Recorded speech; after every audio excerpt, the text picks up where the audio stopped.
the guest today is Daniel Curtis, and you can find Daniel at danielcurtishq.com. And first question is going to be based around the power of labels. So, Daniel, who were you before the world told you who to be? And if every listener paused for a moment and honestly answered that question today, what do you think they might discover about themselves? I think people have this tendency in life to ask very straightforward questions of themselves. I'll give you an example. Am I happy? It requires a yes or no or maybe type answer. One word, okay, I don't know. We could throw in a few more, but technically we're dealing with a question that is closed. It's got a response, people respond. Are you happy? We'll say no. End of conversation. We're done. A better question is, what makes you feel fulfilled? So rather than throwing a question that requires no real answer, suddenly you have to think and go to yourself, well, actually, that's a very different question. What actually makes me feel something? What makes me feel like I've done something that I am happy with? Rather than the question, am I happy? Then there are loads of other questions. What makes me feel sad? Not, are you feeling sad? But what actually makes you feel that sense of sadness? What makes you feel like you are moving forward? What does success look like to you? Not do you feel successful, but what does it actually look like? Tell me the feeling. Tell me the scenario if you know it. Give me some idea or indication of what that is. And that whole question of who were you before the world told you who to be is actually about breaking through those one or two word answer kind of questions and actually looking at your life and saying, what makes me feel fulfilled? What makes me feel scared? What makes me feel alive? What makes me connected to other people? And what makes me feel like I do not connect to other people? What scenarios and situations make me do my best work? And what situations make me close up and perform worse? And I think when you start grappling with better questions of yourself, and you can ask these of your friends and family and even people you don't know that well, what you end up with is a far richer, far greater idea of who you are as a person. And that can only ever be a good thing. Yeah, you're right about how to ask that question of yourself can change the way you think about yourself. Definitely. So true. And people are scared to dig deep sometimes. And I've been there. Definitely. Now, I think rejection also plays a lot into this. So, again, if someone told you that, well, you love music, we're going to talk a little bit about that too. So if someone told you that music simply wasn't for you, many people would take that and never recover from those words that you can't do this or you can't do that or this is not you. But looking back now, was that a stronger, was that criticism that you heard or that voice inside, did it refuse to give up because somebody said that? Did it push you, make you go that much more into it to try to succeed or to do something? Not initially. I think to give a little bit of clarity, I was in a music lesson in comprehensive school here. So, that's kind of when I was about 13 years old, something like that. And I was there and there were keyboards all around the room. The idea of the lesson was really straightforward. Come in, sit down, headphones on, switch the keyboard on, and find this number pattern that was on top of the keyboard that had been laid out all neatly, just on a piece of paper, and it told you to follow particular numbers that were also written on the keyboard, and that would make the song whatever we were doing that day, a bit of a melody. So I did that for about 5 minutes, got a little bit like, I normally do, a little bit creative. Started messing around. What if I change a 3 to a 4? And what if a 4 becomes a 1? And what happens? And the teacher came over, switched the keyboard off, took my headphones off very abruptly, looked at me in the eyes, almost within kind of, you're getting a bit of spit on you kind of distance, and told me in no uncertain terms, Daniel, music is not for you. And I looked at her and thought, well, you are a teacher. At that time, I thought teachers knew everything. I thought they were all-seeing, all-powerful beings who knew everything. Almost like God had selected them themselves, these teachers, and they were there with all of this font of knowledge. So I walked away from that lesson thinking judgment made, conclusion done. Music is not for me. I am not good enough to do it. I have been, found out, if you want. Someone has been straight with me and told me the answer. Now we walk away. The issue with that is music was part of my DNA from a little boy. I listened to music when other people were playing with children. I sat there with headphones on my own, listening to as much music as I could get my hands on. And I mean old music, opera, ballet scores. I was listening to Frank Sinatra, Bing Crosby, Dean Martin, Ella Fitzgerald, plus everything that was out at the time. And yes, that teacher made me give up piano lessons. She made me walk away from music temporarily. Then something kicked in, which is kind of a stubbornness that runs in my family with my grandfather, that stubborn nature of actually, on what basis did they make that judgment on me? Because I had headphones on, so they couldn't hear what I was doing. So I couldn't have morally offended them musically. What actually it was is obviously I was not doing the lesson in the prescribed manner that was expected. And sometimes that's the issue in life. Someone has a clear idea and perspective of what they think something should be done like or achieved like. And resentment is born from that. That's where resentment in our life comes from. The expectation that someone should do something the same way you think you would do it if you were in the same situation. That's where resentment comes from. So instead of feeling defeated, I started feeling a bit of resentment. And I was like, actually, why did they make that judgment on me? And I started questioning that judgment. And then I just decided, well, I'm not going to listen to it. Now, confidence came years later. Confidence did not come there in my life.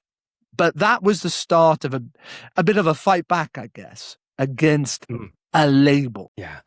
I just want to throw in real quick about that, where you said you were around the age of 13-ish.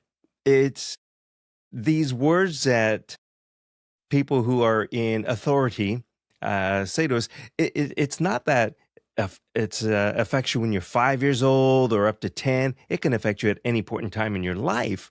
And like you said, you were a young teenager at that point in time. Now, I think later on in life, you discovered that you had ADD as an adult. Do you think that because of your creativity that you decided, you know what, these numbers are not making sense. I want to feel the keyboard, feel the music, and be a little bit more creative. Looking back, do you think any of that was in play for you personally? I guess other people were sat in the class looking like they knew what they were doing. Now, who knows what's going on in people's brains at any one time? I didn't know really what was going on in my own brain. It was like a junction of different roads that all intercede and want to smack each other in the middle, and people are pressing their horns, beep, beep, beep. And it's just chaos. And where other people seemingly had it all together, I'm not saying for 1 minute that they did, I felt like I was in the middle of this chaos. So I was trying to make sense of a completely different world to what was being taught of me. So yes, I would imagine stories or music, or I'd be thinking about music or playing songs in my head. Not obviously not through headphones, but just in my very being, I could hear it. And I think, and in a way that is actually creativity, because there is no music playing. You are recreating something. And my brain was just wired like that. My brain is very much wired towards music. But my biggest real problem was that I didn't fit in. I felt like I had no place. I felt utterly rejected by not just the teachers, but my peers in general, all of the people in the class. I felt very lonely. And I was desperate and probably would have done anything to fit in. So I tried. I remember going to, everyone in the school was, I'll use the word forced, to do an audition for Joseph and his Technicolor Dreamcoat. Now, everyone comes out, and the idea is they put Any Dream Will Do on, and everyone was singing. So when it came to me, instead of, I was singing, I wore my coat, and I was like, I wore my coat, golden lighted. Sound like a drunk sailor. So they would basically go to me, no, we don't want anything to do with him, which is what happened. So I was stopping myself because I knew it was like public suicide number one as a boy in the 90s to want to sing musical theatre. That really wasn't something that happened in my school.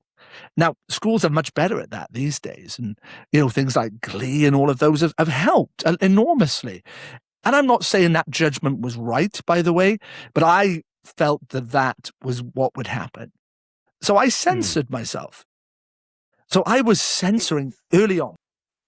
Oh, is this kind of like masking? Masking, I believe, to be basically what we just described. Mm-hmm. You are putting up a boundary between the reality and your false perspective that you're showing to the world. Now, Joseph Grimaldi, I did a whole musical. Joseph Grimaldi was the father of clowns. He was the guy that created the white face that people associate with clowns. Grimaldi created that mask to stop the real life and his innermost thoughts and feelings being one and the same.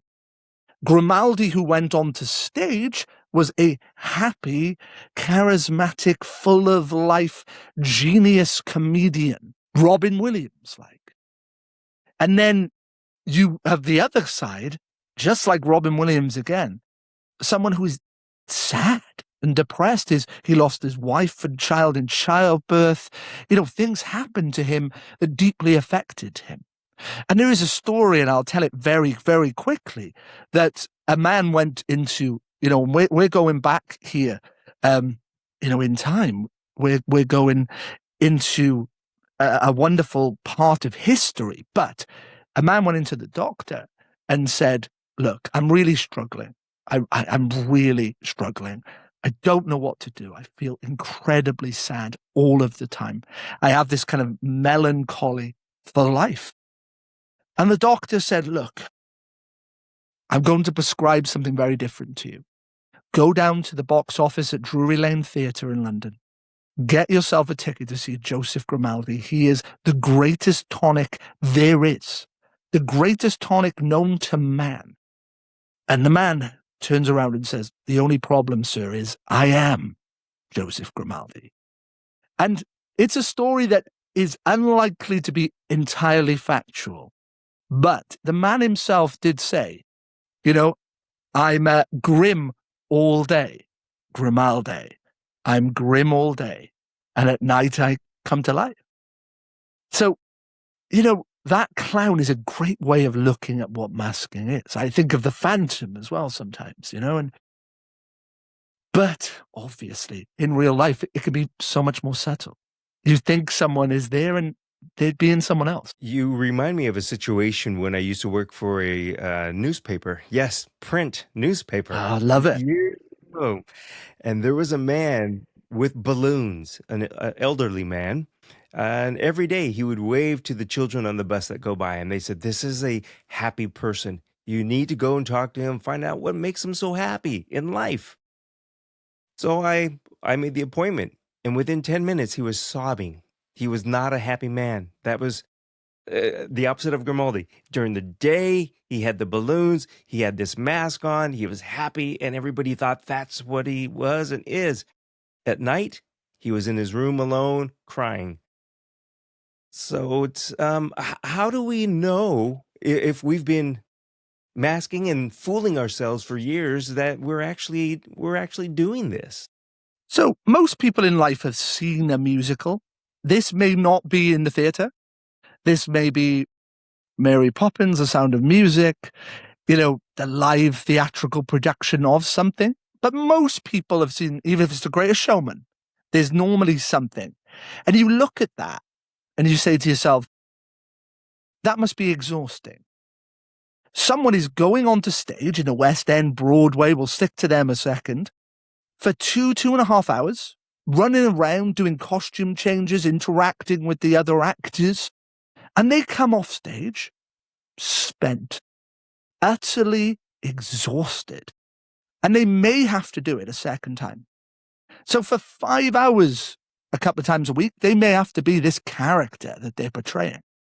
So imagine how tiring it is for a person who is doing this all day. So I think there are a couple of things which are big giveaways. And not to confuse this, and this is really important. I'm going to separate eccentricity and, with something else. It's not one and the same. I think if you are going out there and normal interactions, it's taking everything from you. You feel like you are putting on a show. You are not thinking as yourself. You're thinking about what other people want to hear. You're like, I better not say that. I better not say that. If I say that, I might be opening myself up to people seeing who I am. I might become very vulnerable. So let's say that you're giving a 6 out of 10 performance all the time, which is very safe. You're still giving this performance, by the way. It's still like an acting job, but you're trying not to, be seen so much that someone may ask questions of you. You're certainly not trying to be at the bottom where people ask questions. Why do they not do the work? Why are they not engaging? You are just kind of trying to be what you think people want from you. So you start basically going, I'm not going to do that. Ooh, if I do that, something may happen. Oh, hang on a second. I'm probably not worthy. I'm just going to stop myself putting myself forward for that promotion. I'm not going to talk to that person about that opportunity. So you're self-sabotaging. You're kind of trying to reduce yourself. So I think that's part of it. Now, we've all, you've all heard kind of words which we associate with people who are very, very outgoing. You may get, they've got piles of energy. Or they never seem to stop. Now, it's okay. All people are different. Not everyone is wired the same. Some people start in the morning with £5 in their bank. And through their daily interactions, that bank account whittles away. So they get tired. Some people start with nothing, and through the day and social interactions, their bank balance goes up. And that's okay. It doesn't mean that both sets of people do not want to engage with the world in their kind of, big way. It just means that the one person kind of grows in energy and the other person decreases. So the two are not the same. That, feeling tired because you are someone who likes to, be a bit more introverted instead of extroverted is not the same as masking. Masking is a conscious decision to not portray your full self. It is decisions are being made. Now, I'm not saying some of these are not natural decisions now because you've programmed your brain, but you are consciously somewhere or subconsciously making decisions. Whereas the other is just the way you're wired. That's, being introverted or extroverted is just a way you're wired. And they cross, and some people confuse the two. But that's a good way of looking at it. The bank balance, that's kind of natural. That's just who you are. The other side of masking is very much geared towards decisions you make that reduce your life in some way or do not allow you to be the person that is the most authentic. Mhm. That's fascinating. It's a fascinating way to look at it, and it makes it so where you can really understand what you're saying.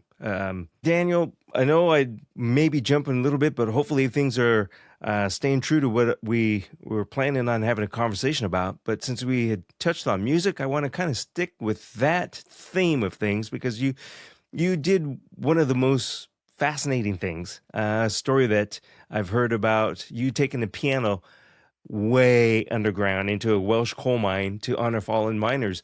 And that's something that, that's not something most people even imagine. So I was wondering if you could walk us through that day from the first Sure. idea to the moment that you played that first note and what emotions you were experiencing. Sure. So a wonderful baritone operatic, one of the greatest singers in the world, Bryn Terfel now, took a piano to the top of Snowdon, the tallest mountain in Wales. So they took it up on a train all the way to the top and then had to carry it the last kind of way to get to basically the summit of Snowdon. And they performed a song at the top of Snowdon, this mountain, and it's an incredible picture, an incredible sight. It's one of the clear days that we have up there, and you could see everything. It's majestic, beautiful. We just had this terrible mining disaster happen in Wales. Well, technically, you have to have 5 or more people to be classed as a disaster. But men lost their lives in a mine in Wales, and it was awful because you thought those days were gone with people going underground and losing their lives. Many mines have shut. There are very few working mines, full stop. So it shook Wales, and I think the mining community across the world, which is actually huge. I remember hearing the story and thinking, what could I do? Not just to pay tribute to the Glycian miners, but also all of those men and boys generally who went underground.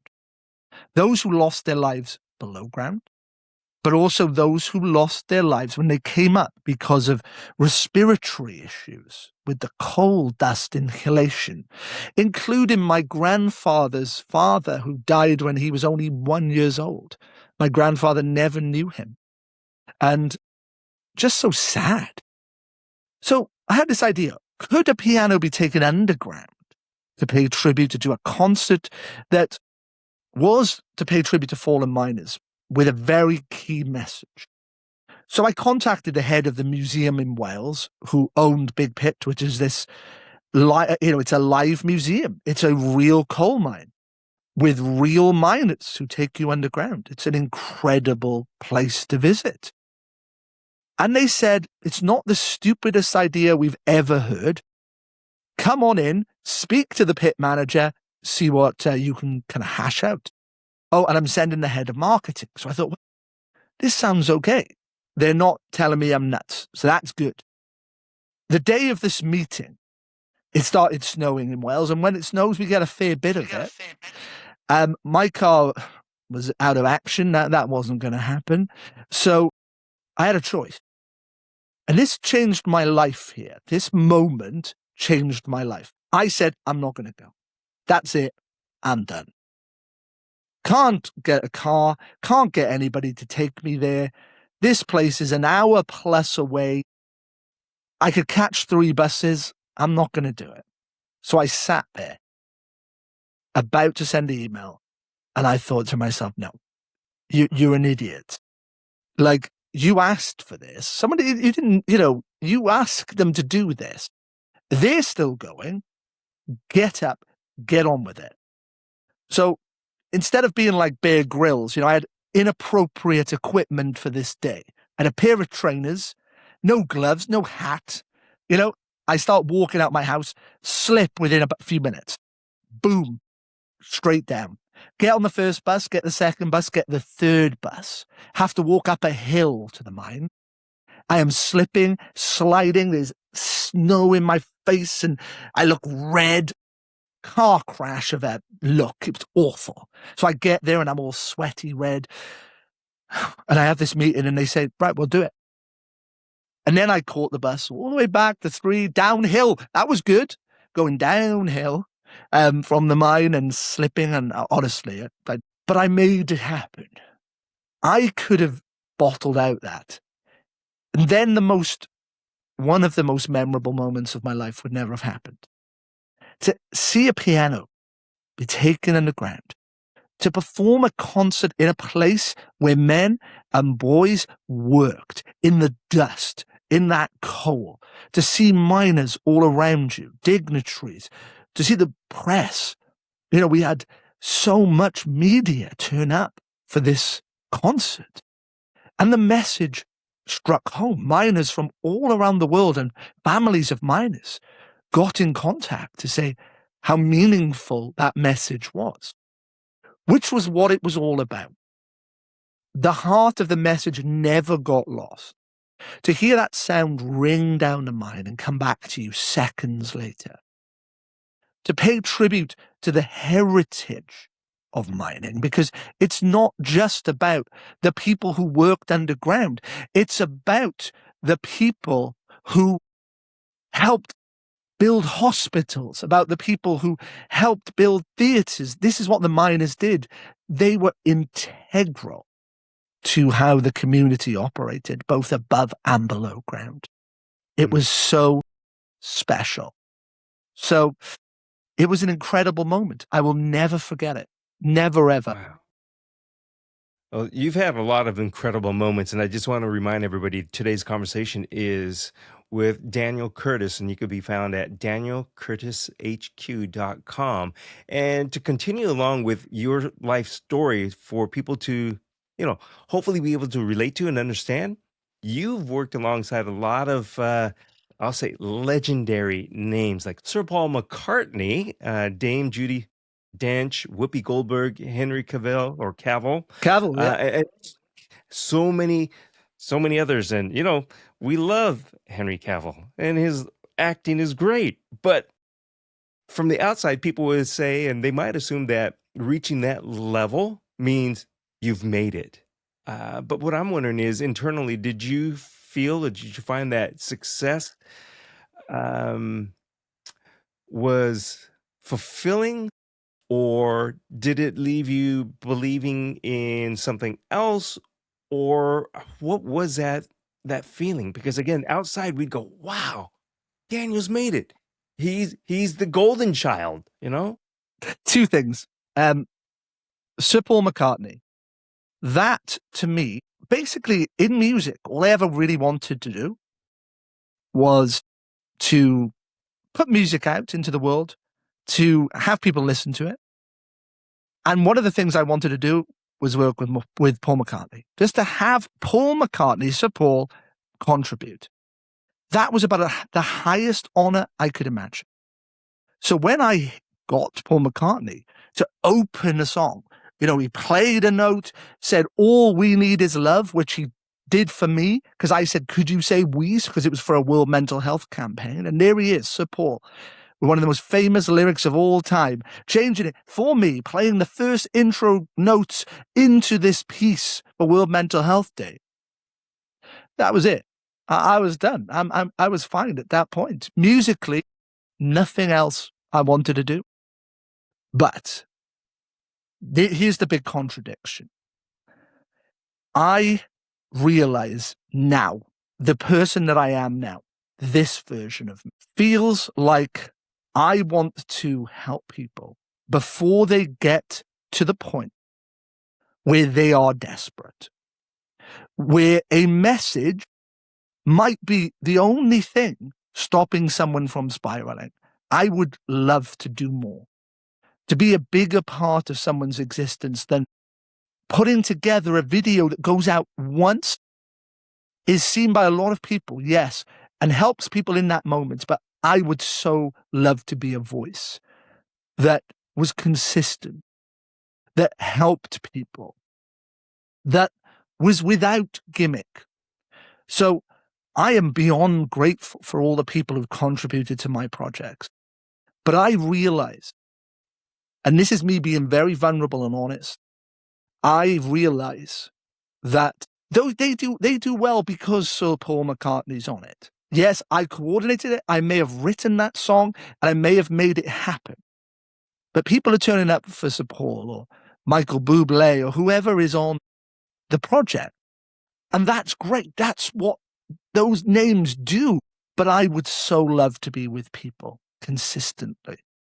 I would love to be able to make a difference myself, to truly connect and help, to use who I am so that I can do those projects again one day.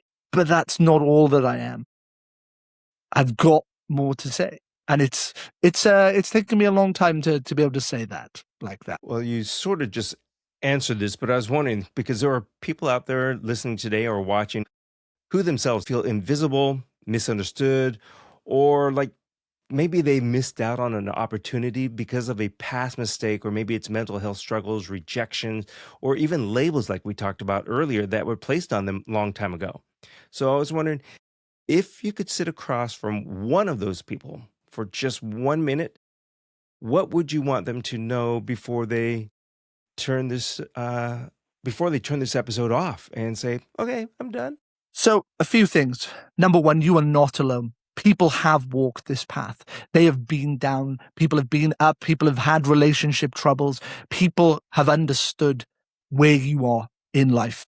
And if you look, you will find stories. You will find people who will gladly show you their story.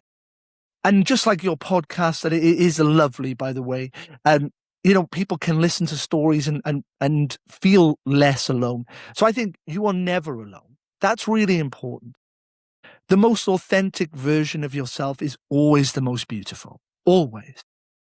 You were designed, created in a way that is unlike anybody else. And nobody has the right to put words in your head and make you replay them for the rest of your life. Nobody has that power. Maybe God. If you are religious, and I'm not going to go down that road deliberately, but if you are religious, God does. Okay. But if you are not religious, nobody has the right. Okay. Nobody.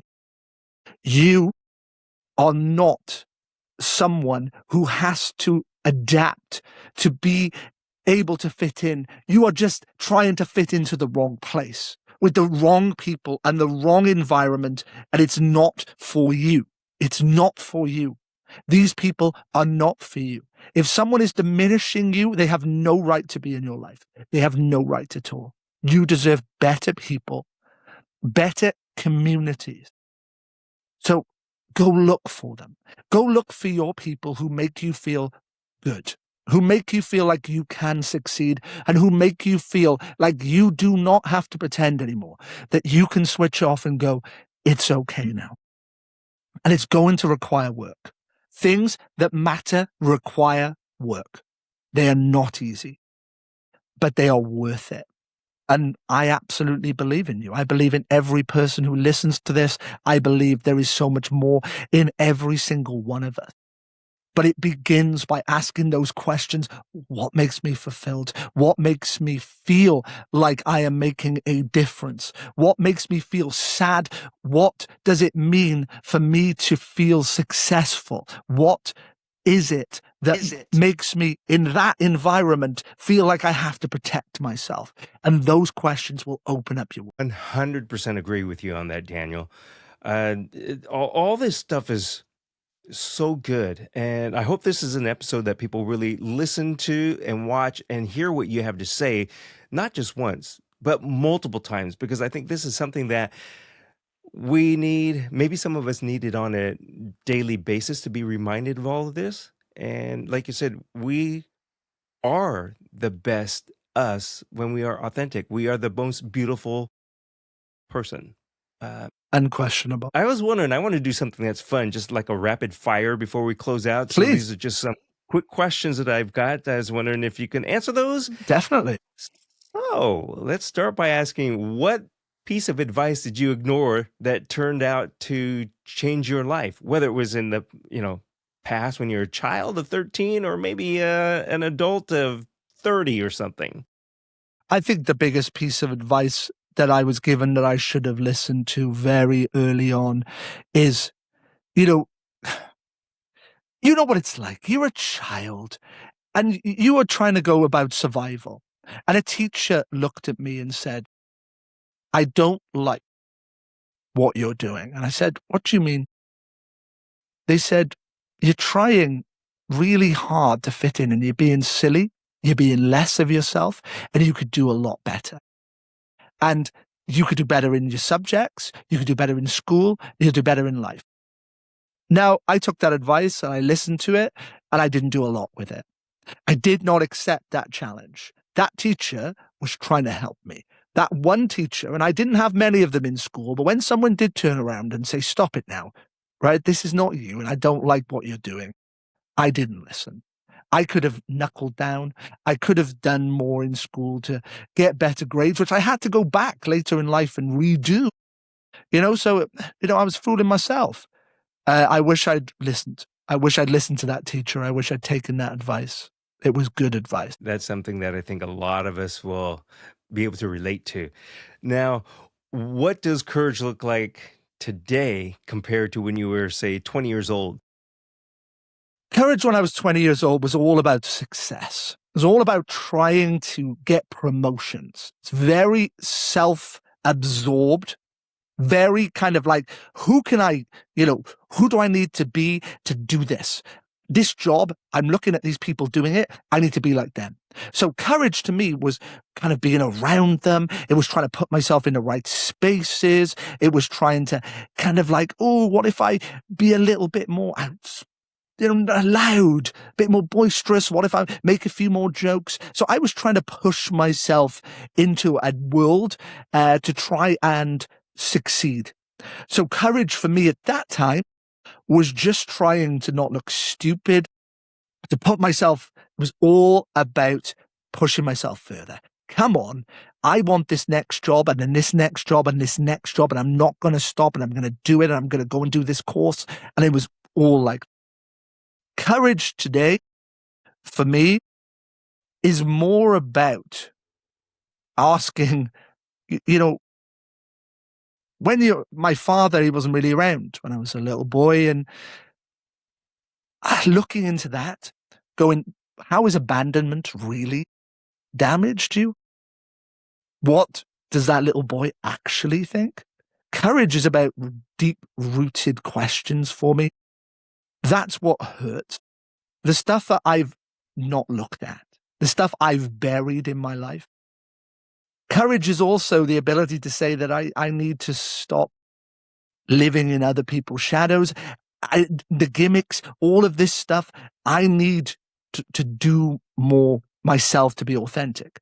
That I have to almost, the greatest things that I've ever done in my life in many ways, I have to look at those and go, what part of your life did that fit into, and who are you now? And those questions are scary, and they need a lot of courage. So the one was self-obsessed, drive forward. The other one is all internal. And I think, again, everything you're saying, I think we can all relate to. So this next one's going to sound maybe a little bit off, but you'll know the reason behind it, and I do as well. But I was wondering, what's one misconception people have about neurodivergence? Oh, I think that, I think there are a lot here that, autistic people they're all super clever.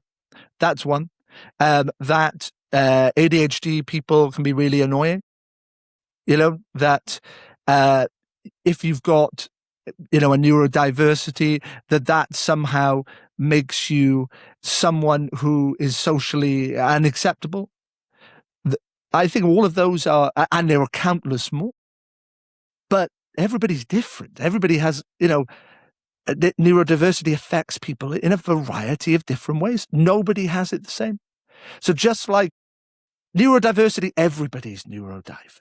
Every single human being, it just depends what situation you are in. And I can find you the most sane, normal person in a stereotypical way, and you put them in the wrong environment and they will act crazy. They will act like they're losing their mind or, not reacting in a calm, sane way. Oh, I can find that. You can push anybody's button. It just, it just means that this whirlpool often that's inside one's head is harder to regulate. But you can push anybody's buttons.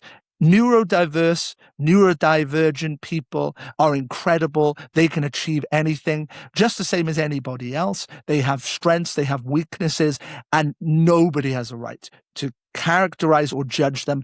And that ADHD, ADD, autism, it is not a label that should be accepted. I think it's really important that people do not take labels. A condition that you've been diagnosed with is not life limiting. It's not limiting of your character. It is a set of things you may have to work harder at. It's a way of looking at your life and shaping it in a way that perhaps works best for you. And yes, there are situations which are going to make things much harder. But please know that what really matters is your heart, your soul, the way that you show up to the world and the way that you connect with it. And not everyone does that the same. There are plenty of people who do not have any of these things, who decide not to use their abilities, to use their communication for good. They use it for bad. Never worry about that.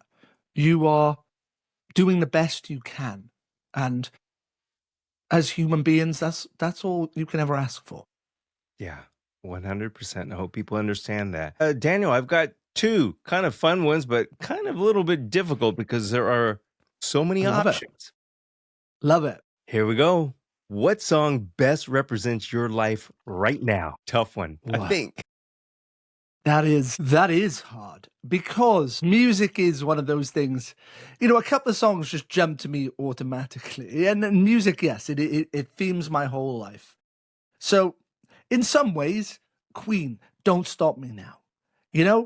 I'm having such a good time. I'm loving being here with you today, and this is fun. This is great. And sometimes I feel like that. Sometimes I feel like, come on, we've got this, kid.